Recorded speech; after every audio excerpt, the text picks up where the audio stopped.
অনেক দিন থেকেই আমার একটা পাহাড় কেনার শখ। কিন্তু পাহাড় কে বিক্রি করে তা জানি না। যদি তার দেখা পেতাম, দামের জন্য আটকাতো না। আমার নিজস্ব একটা নদী আছে, সেটা দিয়ে দিতাম পাহাড়টার বদলে। কে না জানে পাহাড়ের চেয়ে নদীর দামেই বেশি। পাহাড় স্থানু, নদী বহমান, তবু আমি নদীর বদলে পাহাড়টাই কিনতাম। কারণ আমি ঠকতে চাই। নদীটাও অবশ্য কিনেছিলাম একটা দ্বীপের বদলে। ছেলেবেলায় আমার বেশ ছোট্ট-খাট্ট ছিমছাম একটা দ্বীপ ছিল। সেখানে অসংখ্য প্রজাপতি। শৈশবের দ্বীপটি ছিল আমার বড় প্রিয়। আমার যৌবনে দ্বীপটি আমার কাছে মাপে ছোট লাগলো। প্রবহমান ছিপছিপে তন্বী নদীটি বেশ পছন্দ হলো আমার। বন্ধুরা বলল, ওইটুকু একটা দ্বীপের বিনিময়ে এত বড় একটা নদী পেয়েছিস, খুব জিতেছিস তো মাইরি। তখন জয়ের আনন্দে আমি বিহ্বল হতাম।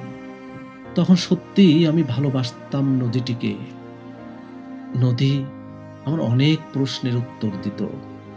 যেমন, বলতো আজ সন্ধেবেলা বৃষ্টি হবে কিনা? সে বলতো, আজ এখানে দক্ষিণ গরম হাওয়া, শুধু একটি ছোট্ট দ্বীপে বৃষ্টি। সে কি প্রবল বৃষ্টি, যেন একটা উৎসব।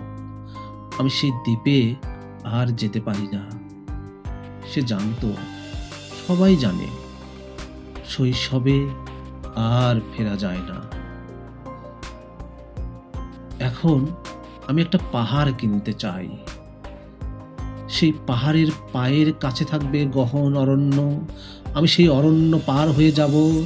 তারপর শুধু রুক্ষ কঠিন পাহাড়, একেবারে চূড়ায়, মাথার খুব কাছে আকাশ, নিচে বিপুলা পৃথিবী, চরাচরে তীব্র নির্জনতা।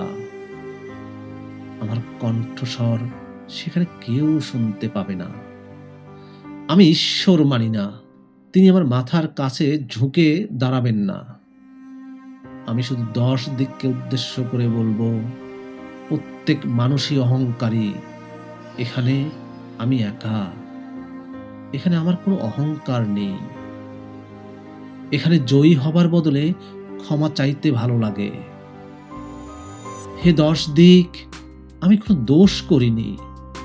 আমাকে ক্ষমা করো, ক্ষমা করো, ক্ষমা করো।